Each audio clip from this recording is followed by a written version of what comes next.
This episode is sponsored by BetterHelp. The holidays are over, the decorations are down, and suddenly everything feels a little empty. It's normal to feel the winter blues after the holiday excitement. January, February, and March are by far my least favorite months of the year. It's cold and dark, and I have to get some extra vitamin D on board. I also need to keep my regular scheduled appointments with my therapist.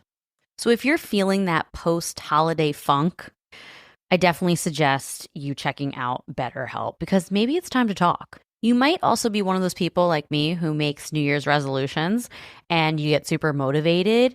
So maybe you need someone behind you to hold you accountable and come up with a plan to meet your goals. BetterHelp is super convenient, totally online. You have a therapist right at your fingertips whenever you need them. So head over to betterhelp.com/wifeofcrime1 to get 10% off your first month. That's betterhelp.com/wifeofcrime1 for 10% off your first month. This podcast is an unscripted, unedited conversation about true crime. We take the cases very seriously, but I don't take myself seriously at all. And neither should you. Welcome to Wife of Crime. So, Russ, anyone who knows you knows that you are a viral video fanatic. And this month, Netflix came out with a documentary about a kid who became a viral sensation and then fell from grace. But I decided to look deeper into this and tell you all the details Netflix left out. This is the case of Caleb McGillvary, a.k.a. Kai the Hatchet Wielding Hitchhiker.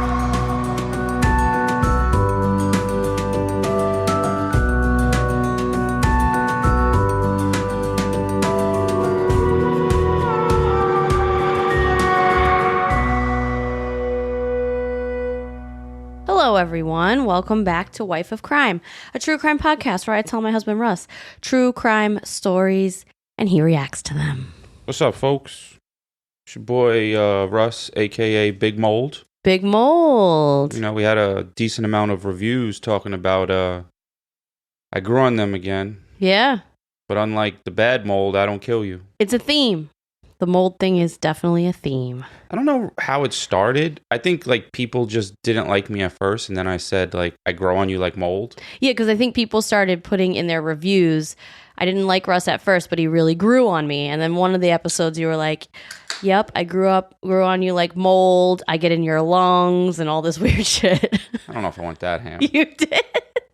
I got to find the episode because you definitely said that.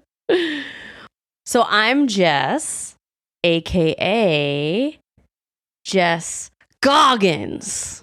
Oh, Jesus Christ. You know why? Because he's a nut. Because I read the David Goggins book, and then I formed a push-up challenge, and a bunch of our listeners got involved. If you guys follow us on social media, you know that for the last 30 days, me and a group of listeners have been doing push-ups every single day.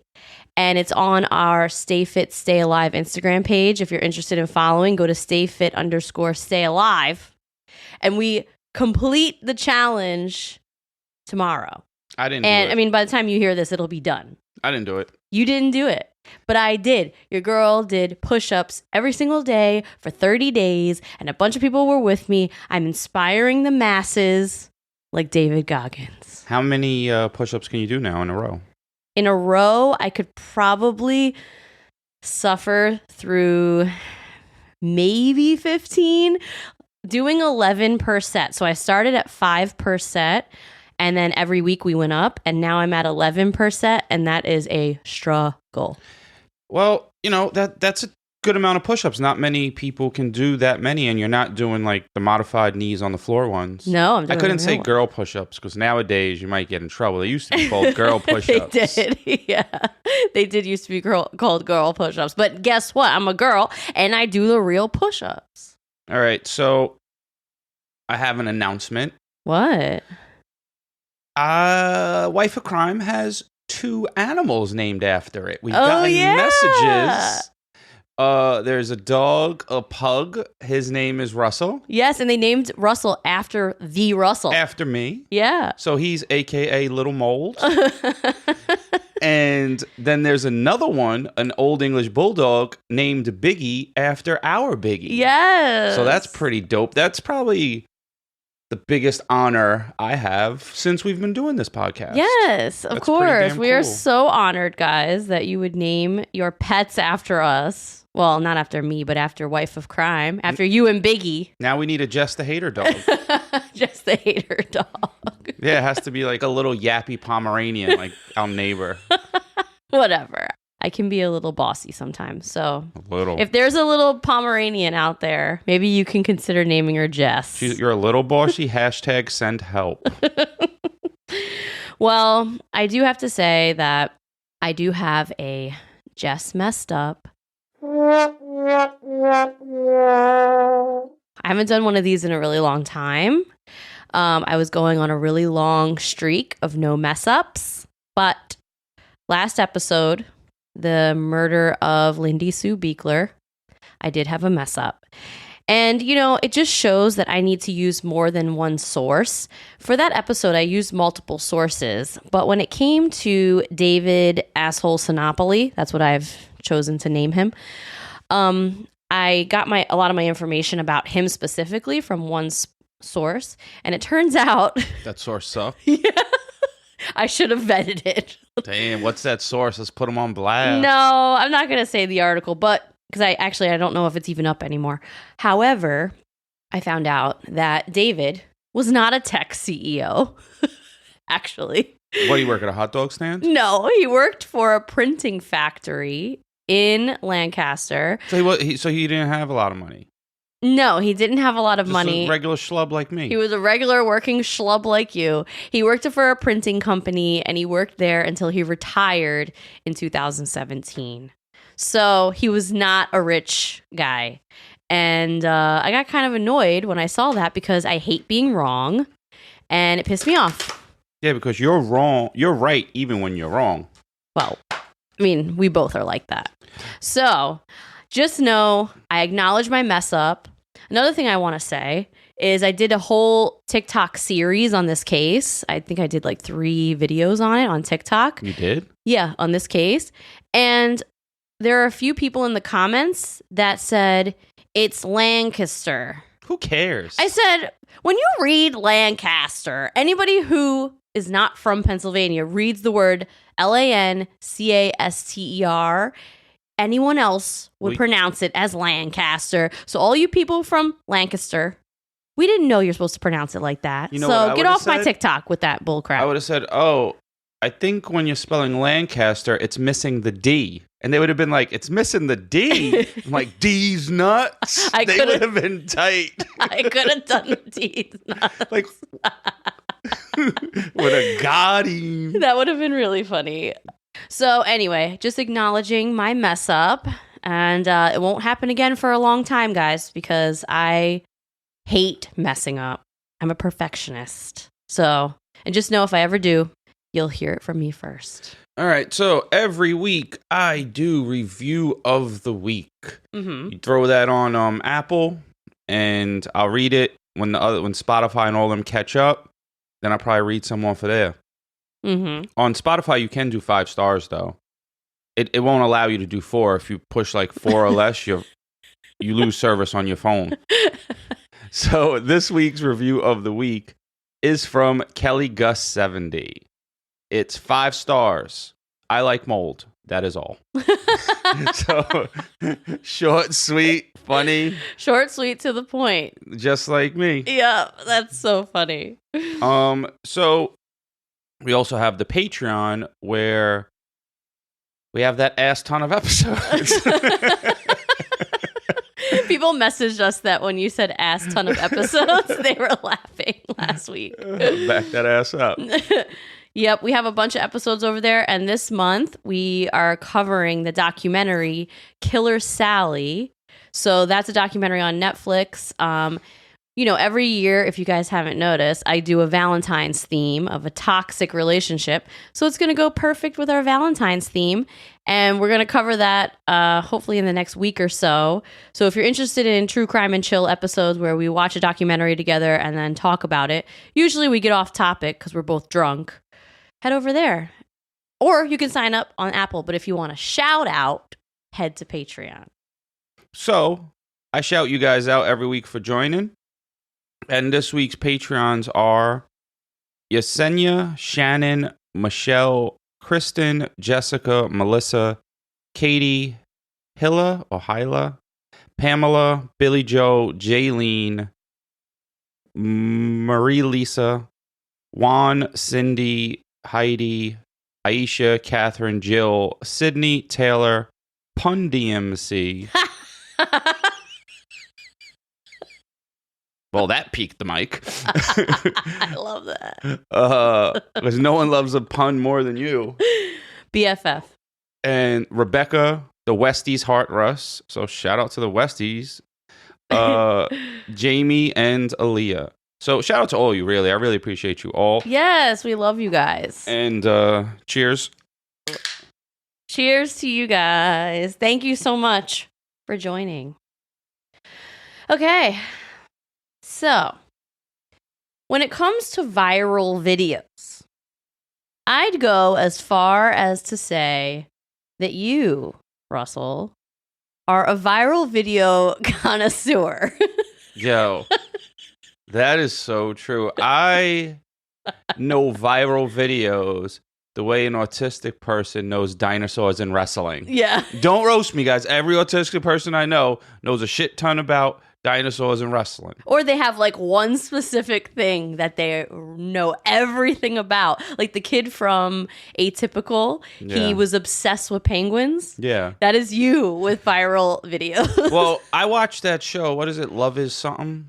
With the autistic people falling in love? Love on the Spectrum. Love on the Spectrum. And I watched that. What I realized from watching that is I might be autistic. Because I feel and do the same shits they do. I think I just might be better at disguising it. Well, you literally know every viral video that has ever been made in the history of viral videos. Yo, shout out to the original OG viral videos. Mm-hmm. That's how YouTube started. It was like bum fights. Yes, it was. Way back to bum fights and Kimbo Slice fights. Yes, and then R.I.P. Kimbo Slice. And then it went to Vine. Vine became Vine was corny because it wasn't like really viral. It was more like early TikTok, like people like doing skits and shit. To me, viral videos are things that happen out of nowhere. Yeah. Well, the ones that I enjoy more, they aren't scripted. Yeah. Well, I think I could quote any viral video, and you'll be able to tell me where it was from. I really think I could do that. Probably. Well, I don't know if I can tell you where it's from, but I could tell you like, oh, I saw that. Yeah, definitely. What is your favorite or a few of your favorite viral videos or people? Dang, you put me on the spot. I'm putting you on the spot.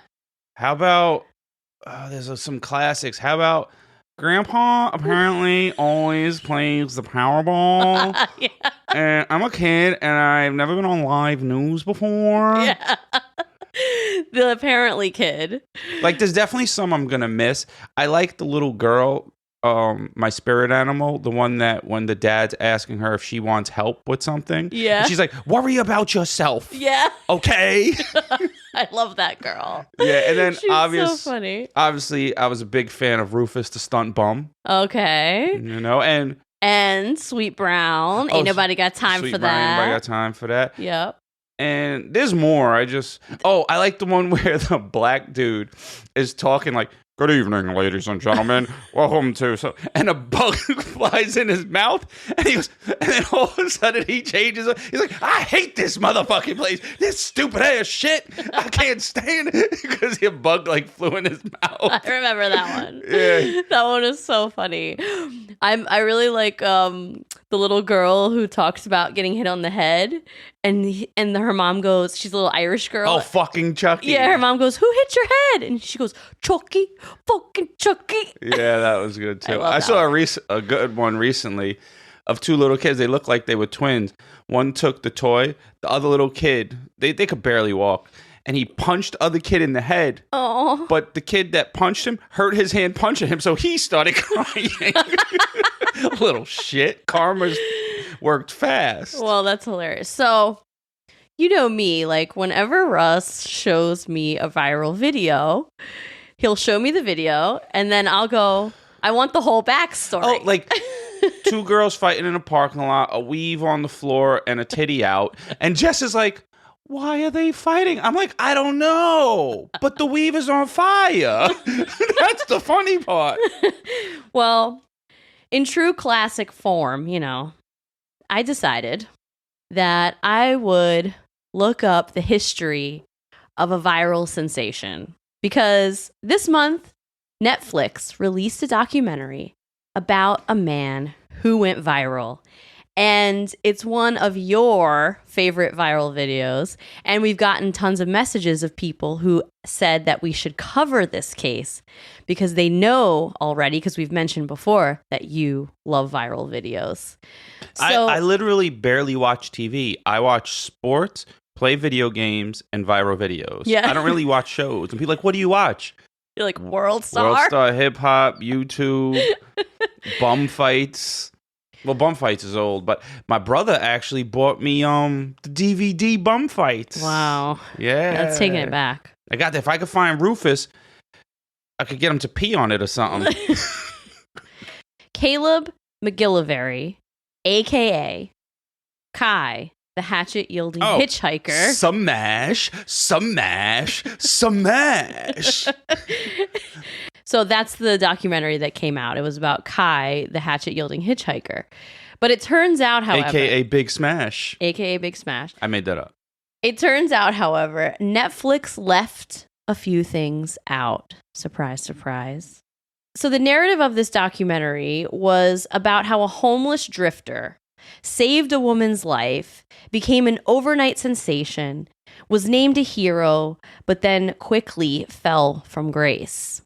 See, just a few months after his internet fame, Kai murdered a man. Oh, did? And has been in prison ever since. The documentary talks about Kai's crime, but honestly just grazes the surface of what was actually going on there. So I'm going to tell you the full story of Caleb McGillvary, a.k.a. Kai, the hatchet-wielding hitchhiker. A.k.a. Big Smash. A.k.a. Big Smash. And see what you think. Are you ready? Yeah. See, I knew that he's capable of murder because he's walking around with a hatchet and immediately was able to smash. Forgive me if I say this a few more times. Every time I do it, if you have a drink, take a sip. Drinking game. Yeah. But he obviously is able to kill someone. He just took a hatchet and banged another dude in the head. Even though he was saving someone, but not everyone can do that. Well, I'm going to tell you the whole story about Kai, everything that happened, all the details that the documentary left out, and I want to see what you think at the end, okay? All right, I didn't watch the documentary, by the way. Yeah, you did not. So on February 1st, 2013, a reporter named Jessup Risbeck was called and asked to fill in for another reporter who had called out of work sick that day. So Jessup was actually a sports reporter for a local Fresno Fox station, and it was his first day covering news stories. He'd only covered sports up until this point. But he had no idea that this day would turn into a total frenzy and it would change his life forever. And he would never get a story bigger than this. So that afternoon, Jessup shows up to the scene of a crazy car accident, and he starts asking bystanders a ton of questions. They told him that a man was claiming to be Jesus Christ, was screaming racist remarks, and ran into a black pedestrian and pinned him between two cars. Oh, shit. He then proceeded to jump out and go after a woman who was trying to help, putting her in a bear hug and tried to choke her. She tells Jessup that she was saved when a homeless man started hitting the guy in the head with a hatchet. The kid looked to be in his 20s. He had long hair, a bandana, and a backpack. Jessup, the reporter, walked up to the kid and asked if he would answer a few questions. And looked like he smelled. Well, this is what the young man had to say. What's up? I'm one of the heroes. Yeah. Can we talk to you? Do you mind? What do you want to talk about? What happened today? You well? Well, went straight out of Dogtown, skateboarding, surfing it up. Before I say anything else, I want to say no matter what you've done, you deserve respect. Even if you make mistakes, you're lovable. And it doesn't matter your look, skills, or age, or size, or anything. You're worthwhile. No one could ever take that away from you. Now, this stuff right here, I was driving and I was in the passenger side of this fucker's car, and he comes over on there. He was over by the recycling center. He says, "Oh, when I was in the Virgin Islands, 30 years old on a business trip, I fucked this 14-year-old." I was like, "You what?" He's like, "I raped this 14-year-old." Starts crying, gives me a big hug. He's like, fucking 300-pound guy. I'm like, "Oh shit, you must be fuckered, man. Like, what's he talking about?" I didn't take him seriously at first. He comes driving down this way. He's like, "You know what? I come to realize I'm Jesus Christ, and I can do anything I fucking want to." And watch this, bam, and he smashed into this fucking guy right there, pinned him in between that fucking truck. And so I hop out, I look over, the guy's pinned there. I mean, like, freight train riders know this. Like, if you get pinned between something, do not fucking move that shit, otherwise you bleed out. Like, motherfucking, I ran in, I grabbed the keys, he's fucking sitting there like nothing even happened. And like fucking like, man, if you started driving that car around again, man, there would have been a hell of a lot of bodies around here. Fucking, I hop on out, and so I grabbed the bag, I threw it over by that pole right there, and then fucking buddy gets out, and these two women are trying to help him. He runs up and he grabs one of them, man. Like a guy that big can snap a woman's neck like a pencil stick. So I fucking ran up behind him with a hatchet, smash, smash, smash. Yeah. The lady said you saved her life. She was the one who got grabbed by that fucker. You know what? Fuck is cool. That guy ain't. Shit. How'd you get in his car? How did you? I was hitchhiking. Good thing I was hitchhiking. Yeah, people say don't hitchhike. Well, this is what happens. At least I was here. So he did this on purpose? Dude, that guy was fucking cooked out, man. Like, he's beyond howley. Like, I don't even see any breath in him, you know what I'm saying? Can I get your name and where you're from, if you don't mind? I'm Kai. Kai? Can I get spelling for you, buddy? Straight out of Dogtown, K-A-I. K-A-I, do you have a last name? No, bro, I don't have anything. Where are you from originally? Are you from Fresno area? Sophia, West Virginia. No kidding. How old are you? I can't call it. Okay. Hashtag, I can't call it. I can't call it.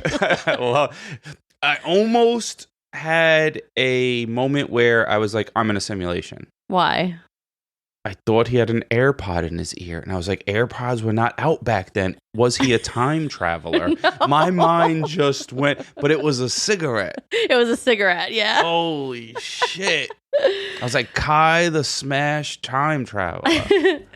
So after this interview aired and was uploaded to YouTube, it completely exploded.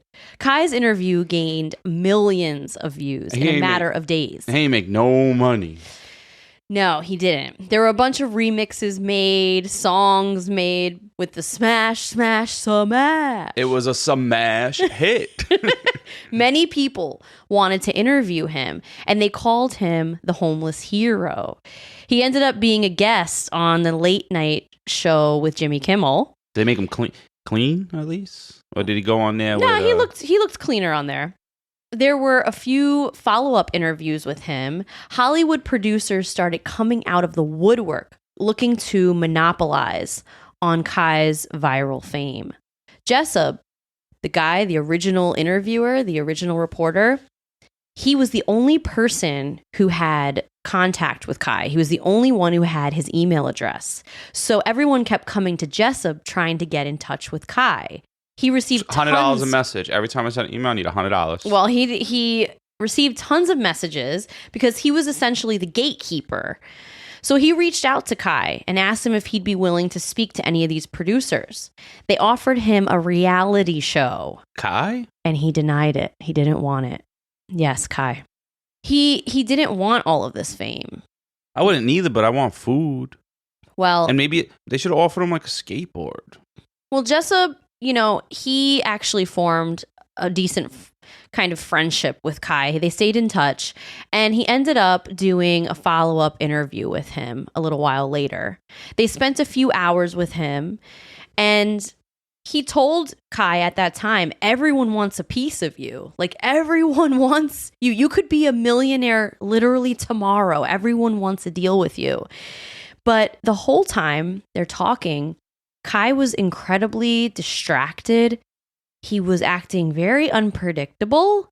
And it became clear that Kai definitely had some type of mental health struggle. Of course, because if you're homeless, you know, there are people that like were out on their luck and stuff, but I feel like people that are out on their luck eventually get back. Yeah. But if you're like homeless by choice, there's something going on. There's something, but respect to you, you don't got to go to work. Like, if I could be homeless in a warm place with a tent and like a mountain bike and somewhere to shower, I'll just like ride my bike and sleep in my tent. Well, the thing is... And food, I need food. The thing is too, though... And Wi-Fi. Yes, he might have had some mental health struggles. But just because someone struggles with mental illness and chooses to be homeless doesn't mean that they're bad people or a murderer or a terrible human being. Oh, no. And, you know, that's something that'll play later on when I tell you the rest of the story. So Jessup spends a few hours with him. They do multiple interviews, and he tells Kai about this opportunity for a reality show and all this stuff. And Kai just says, I want to go back to the Bay Area and smoke some weed. And skate, probably, you know, straight out of Dogtown. Dogtown's where they all skate. Yep. So that's what he did. So there were many things that ended up getting cut out of these follow-up interviews that Kai did. And these things revealed the truth about Kai's upbringing, where he came from, what actually led to his lifestyle of being this young drifter. Last year, Save More Money was the most popular New Year's resolution in America. Clearly, a lot of us feel like our money is slipping through our fingers. Well, I don't know about you, but I'm not the best saver, and I don't know much about investing until I started saving and investing with Acorns. Turns out you don't have to be an expert at all, because Acorns will recommend a diversified portfolio that fits you and your money goals. And I always thought that when people say, ooh, I invest in stocks, that they had a ton of money or something. Well, you don't need to be rich. Acorns lets you invest with the spare money you've got right now. You can literally start with $5. And you know you guys are spending that at Starbucks on these fancy lattes. So skip the coffee and invest with Acorns. You don't even need a ton of time. Like, you can just sign up and start investing within 5 minutes. Head over to acorns.com/wifeofcrime or download the Acorns app to start saving and investing for your future today. That's acorns.com/wifeofcrime. You guys already know, because we have been talking about them for a while now. Via Hemp is by far one of our favorite sponsors we've ever had, okay? We use their products all the time. Maybe you're a little like me. You're a little anxious. You have a hard time settling down. You're kind of wound up a lot. If that's you, Via Hemp products are for you. Check out their website. You will find something that speaks to you. Maybe you're like Russ. You have a hard time sleeping because you have bad nerve pain or chronic pain. Then Via Hemp is for you, because their gummies will help you get some quality sleep. Maybe you're looking to have a really good time. Maybe you just really like edibles. You want to laugh. You want to get the munchies. You want to watch a movie and have a really strong belly laugh. Then Via Hemp products are for you, okay? They're literally for everybody. So head over to viahemp.com, promo code wifeofcrime1 to get 15% off your first order. That's VIIAHEMP.com. Wife of Crime #1 for 15% off your first order. Kai McGillvary was born September 3rd, 1988. He was actually raised in Edmonton, Alberta, Canada, not West Virginia, like he says in his original interview. When he was 4 years old, his parents got divorced, and he remained living with his mother. When Kai was young, he wrote an essay in school claiming that his mother kept him locked in a room for hours and hours with blankets over the windows. He also claimed that he was not allowed to go outside at all or interact with any other children. He says this again in follow-up interviews with Jessup, the reporter. And now since he couldn't go outside, he stays outside. Yeah.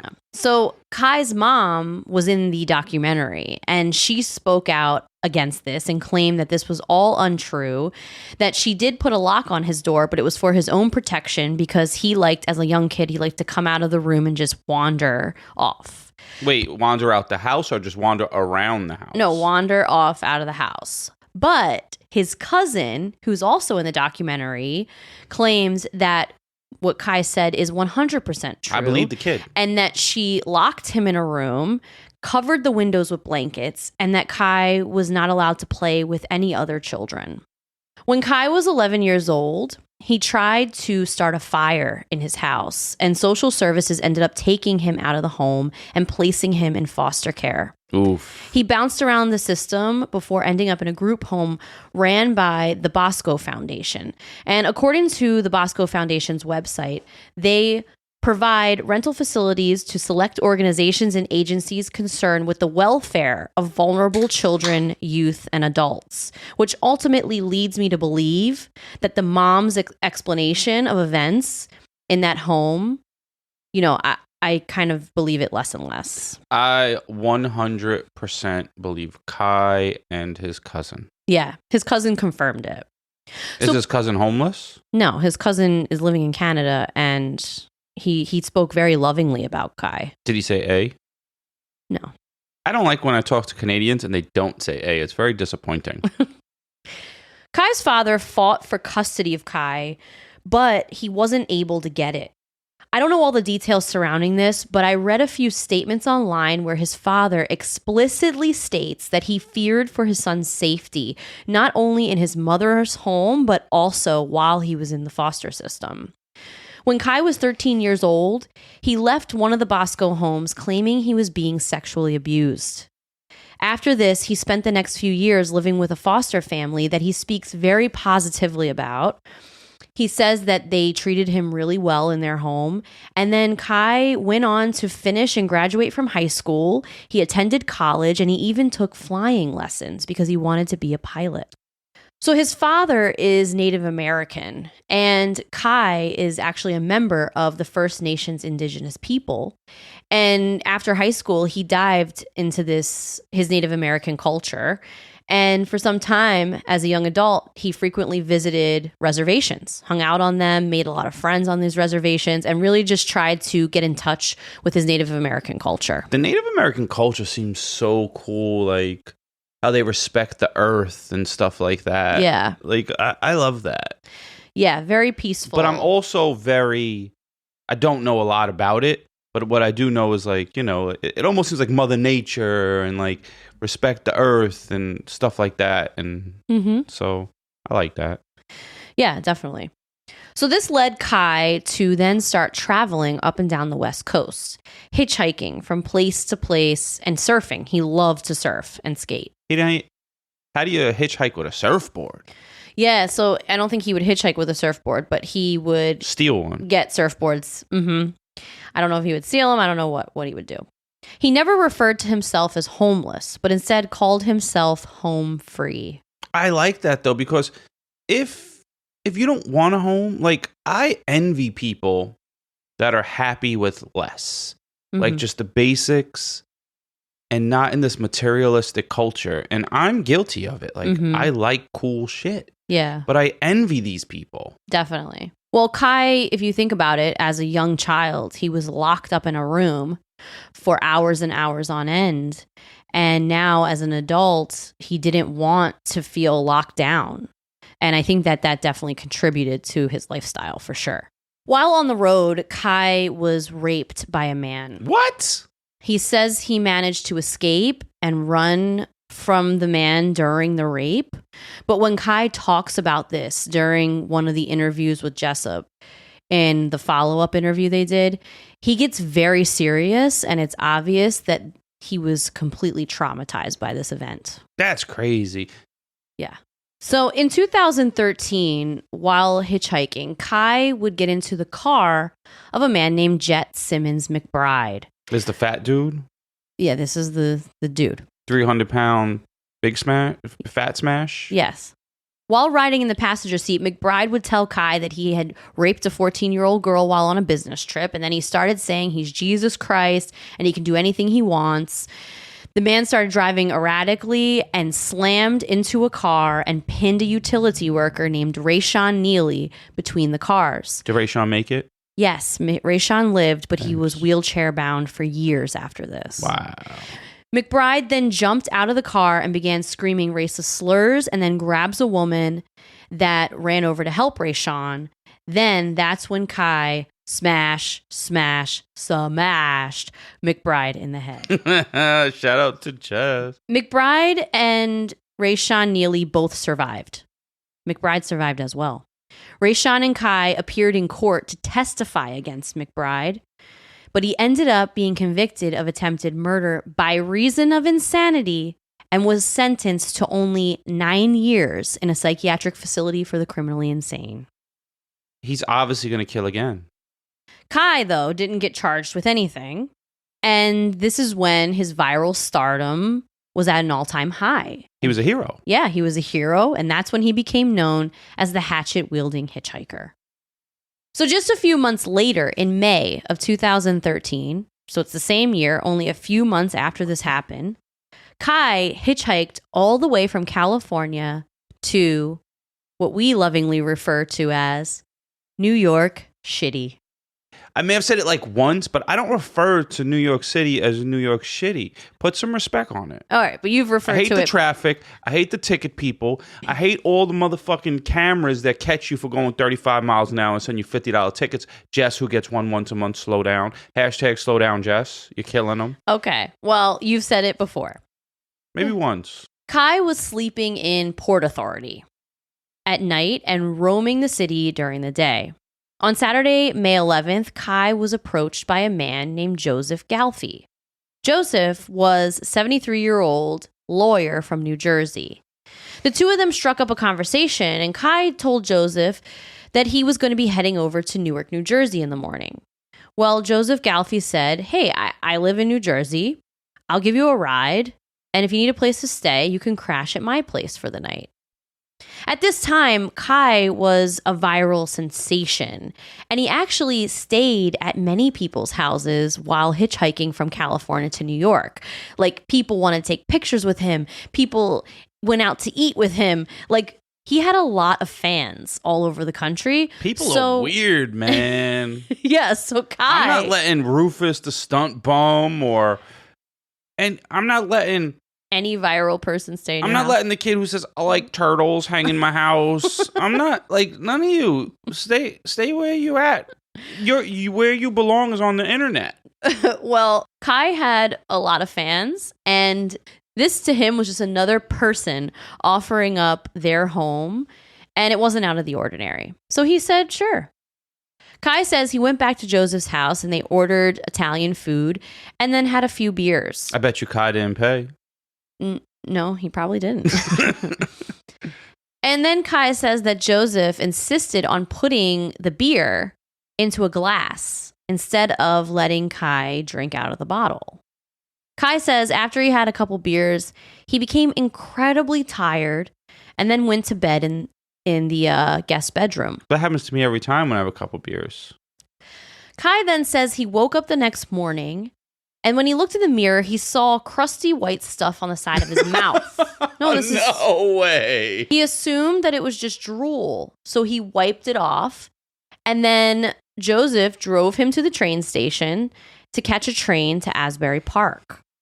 So in the documentary, they show footage of Kai giving Joseph a hug.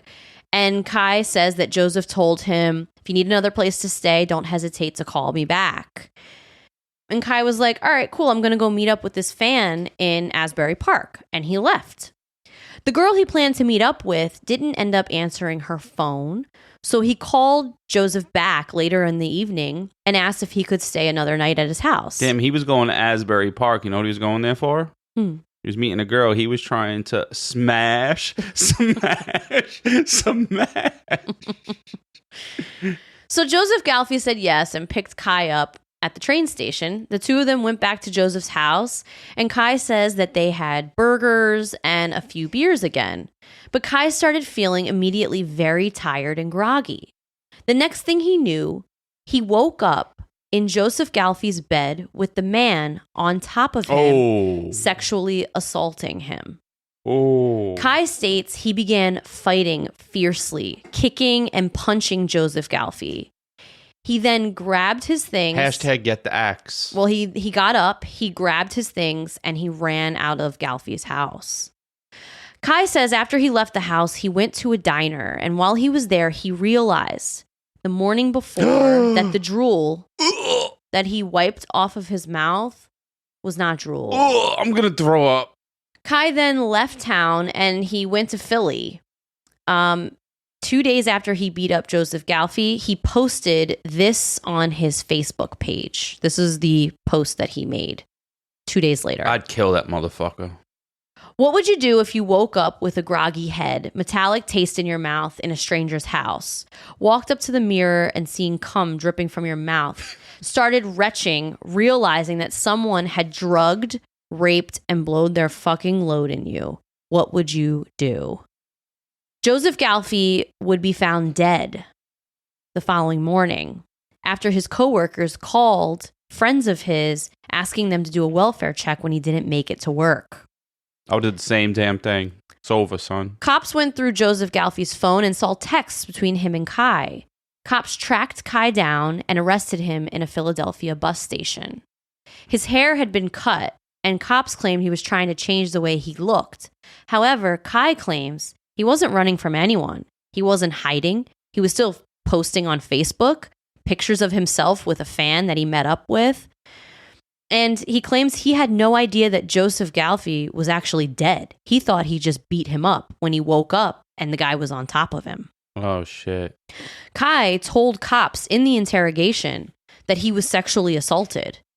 He told them about the suspected semen on his face. He told cops that he woke up with Galfy on top of him in only his underwear. And since he was assaulting him, he beat him up. He claimed it was all in self-defense. But despite this information, no one took him to have a rape kit performed, which would have included a tox screening. So rape kits, if you feel like you might have been drugged, rape kits include a tox screening. We'll draw your blood and they'll send it off. Yeah, because he's been gone a while. So. No, it's been a day and a half. The only tox screen performed was on Joseph during the autopsy. When Joseph Galfy's body was found, it was quite brutal, and his manner of death was blunt force trauma to the head. One of his ears was ripped off, and he had multiple fractures. He was found in his underwear, and there was blood and semen on his penis, but it was never swabbed. The evidence was never collected or tested. It was just documented in the autopsy report. Something else important that the Netflix documentary conveniently left out is that Joseph Galfy was a very well-known and well-connected part of his community. He was a lawyer, and he was very good friends with the former mayor. Which one? The mayor of the town. Oh, I was thinking of New York. He was in Jersey. Yeah.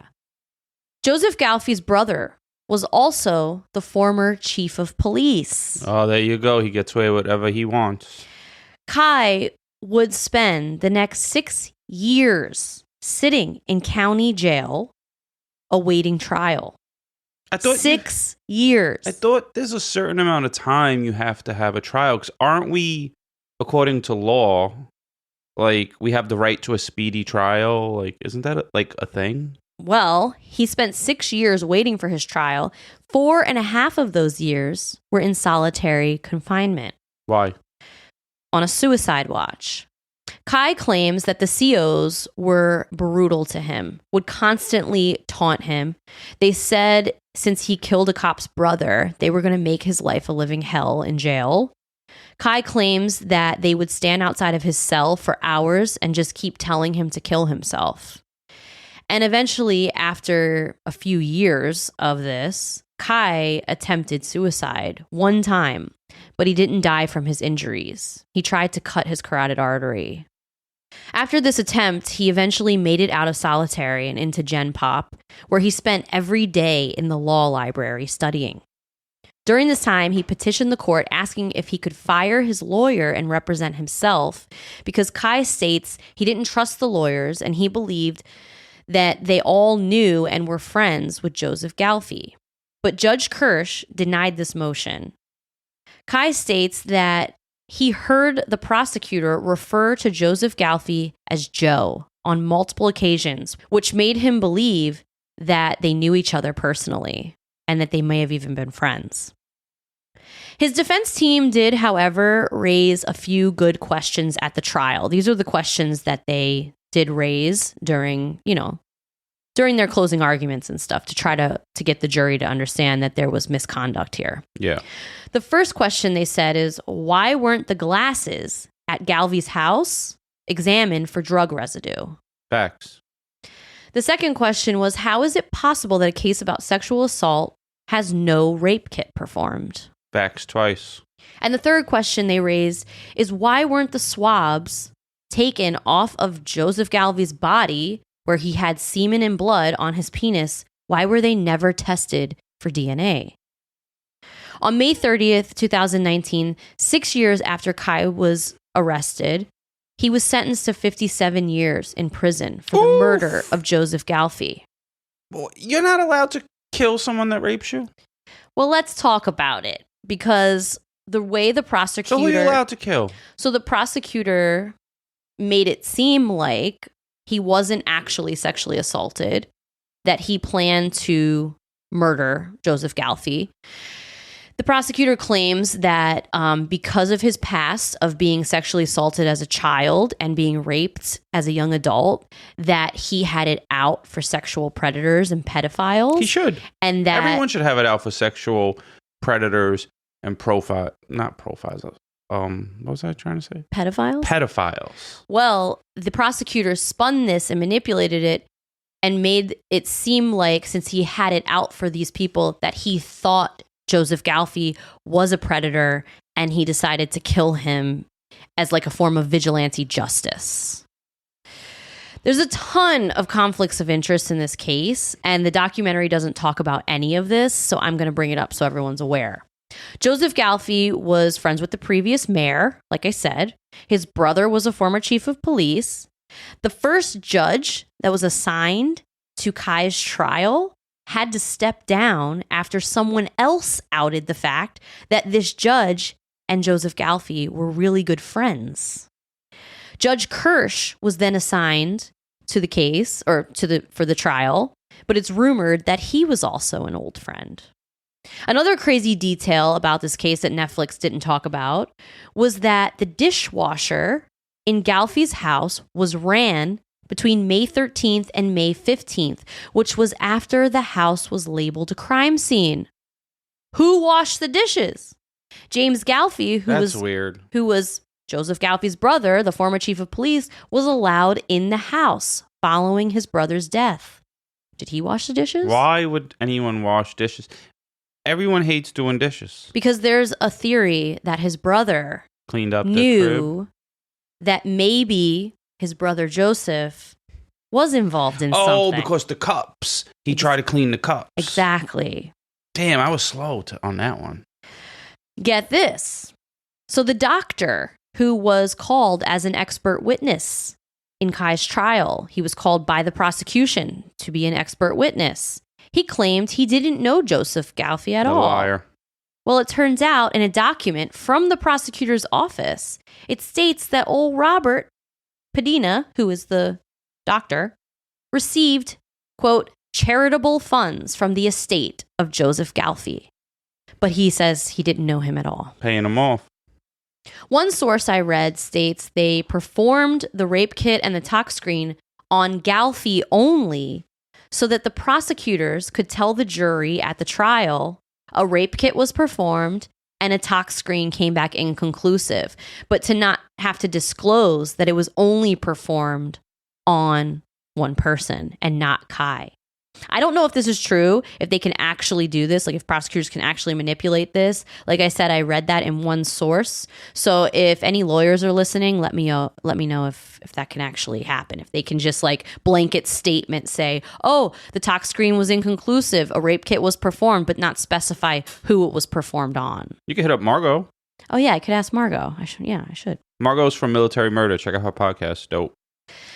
So Kai now sits in prison in New Jersey, still fighting and claiming his innocence. He appealed his conviction, and he now is a jailhouse lawyer. Other inmates come to him for law advice because he spends all his time in the law library, and he has read tons of books on law and has become completely obsessed. He appealed his conviction, but his appeal was denied. I don't know if this dude raped him, hashtag free Kai. Mm-hmm. But if he did not, then he's a murderer. Well, I guess I'm leaning towards, it seems like it. It seems like there's a big cover up going on. Yeah. I'm leaning towards that it actually happened as well. You know, he actually has a YouTube channel, Kai. Is he smashing? No, he's talking. So someone is running it for him, obviously, but it's recordings of him calling this person in jail and, you know, talking about his case. And to be honest with you, when you watch his videos, he sounds very articulate, and he brings up these laws, like he quotes them like really, like in statute number 673 of New Jersey law, it states blah, blah, blah. Like he goes in when it comes to backing up everything he says with the law. And it's just really interesting. So he has this YouTube channel. It's called Kai the Hitchhiker for Real. And that's his YouTube channel.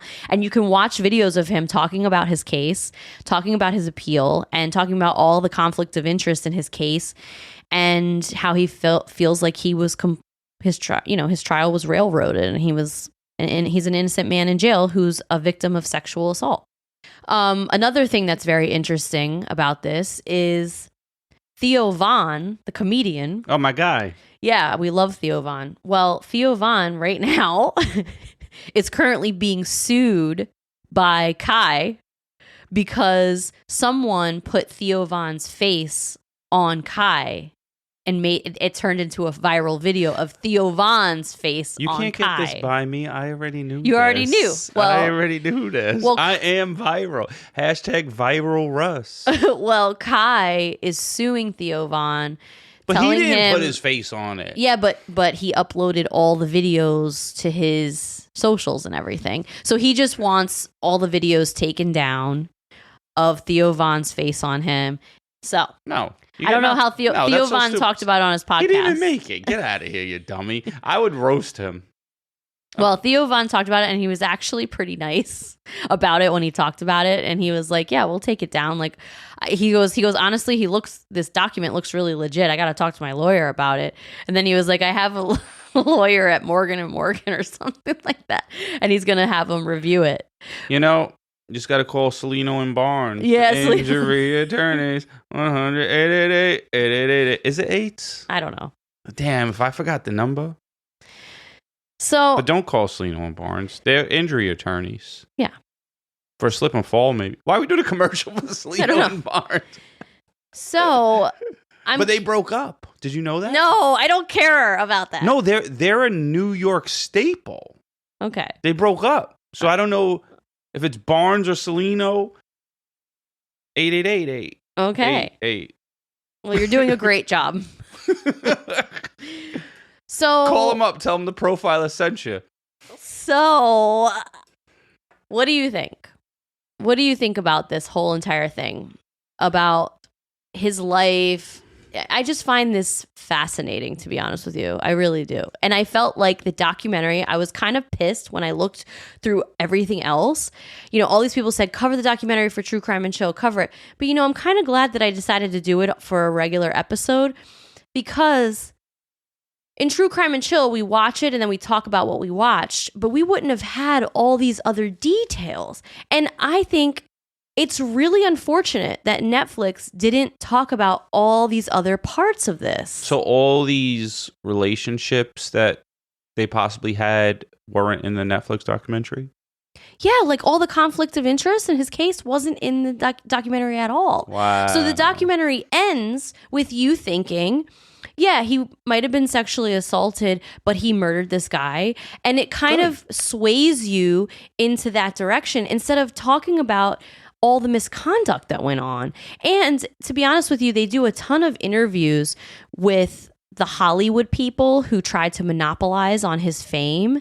And it really, to me, it looked like it was this money grab.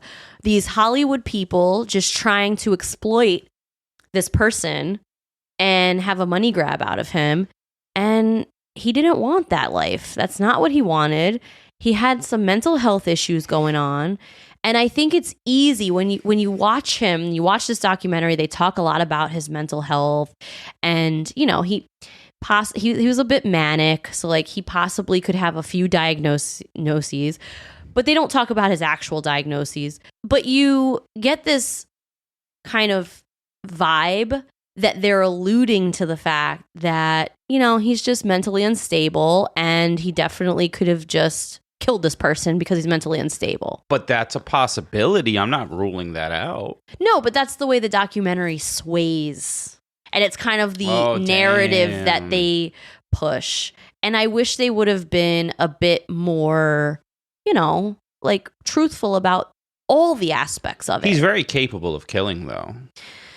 Because if you could just smash someone in the head with an axe...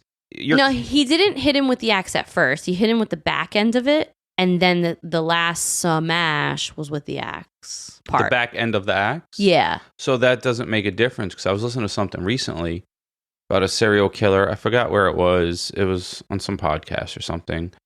And people that kill use the back end of an axe because if you use the sharp end, it gets stuck. Oh, God. Yeah, it's crazy. It's a really weird fact, but yeah. So professionals use the back end of an axe. Well, he used the back end twice and then used the actual axe part the third time. But he's not very strong because he didn't even kill the guy and he hit him in the head with an axe. Well, I mean, the point is, this story is incredibly fascinating. Like seeing someone have this horrible childhood. I mean, his childhood was horrible. And then grow up and then become this viral sensation and then end up in this horrible circumstance. And I can't say 100% that his, you know, way that he describes these events is 100% fact. Definitely not. But well, you don't think so? No. But I sway that way. I really do. I really am starting to believe that this man was a predator, brought him back to his house. He drugged him the first night. He got away with it. And he said, hey, come back anytime. And then the second time he wakes up and he's being assaulted. So what does he do? He starts kicking the dude in the face, kicking him in the ribs. He was 73 years old. I'm sure it didn't take much to like beat this guy up. Most likely, I feel that the story seems about right. Mm-hmm. But there's a chance it's not. And there's a chance that like Kai may like manipulate the truth a little to make himself feel better. I mean, make it seem better. But, you know, in the end of the day, he still waited 6 years to even have a trial. And then on top of that, all that conflict of interest. Like, it should have at least been a mistrial because of all the conflict of interest. If all those facts are true, it should have. Yeah. But I would have killed him. Yeah. If anyone's jizz touches any part of my body, that's instant death for them. Yeah. Like, don't get that out of here. Even touches my pinky. Instant death. Yeah. Well, that's the case of Kai, the Hatchet wielding hitchhiker. That's the true story. So if you want to go watch the documentary, just know, take it with a grain of salt. There's a lot more details about it. This is like MTV, the true life of the hitchhiking bum. Yeah. Don't call him a bum. He was a bum. No, that's mean. All right, well. He seemed like actually a pretty articulate kid. He just had a lot of, I don't know, he was unpredictable. But no, he seemed like a good dude. He had severe ADHD for sure, because he couldn't even like even in just his interviews, he was bouncing from subject to subject, and he definitely seemed a bit manic. Like there was stuff going on there, but he seemed like a good guy. And even the reporter who first met him and remained friends with him, he's still friends with him now. He talks to him while he's in jail all the time. Damn. And he got emotional in an interview talking about Kai. Like he's like, he really is a good dude. Like, he really cares about him. He believes Kai. Yeah. 100%. Yeah, he believes him. Mm-hmm. All right, everybody. So check us out on Instagram at Wife of Crime Pod, and Buy Facebook merch. at Wife of Crime, Crime Family, and Patreon at Wife of Crime Pod.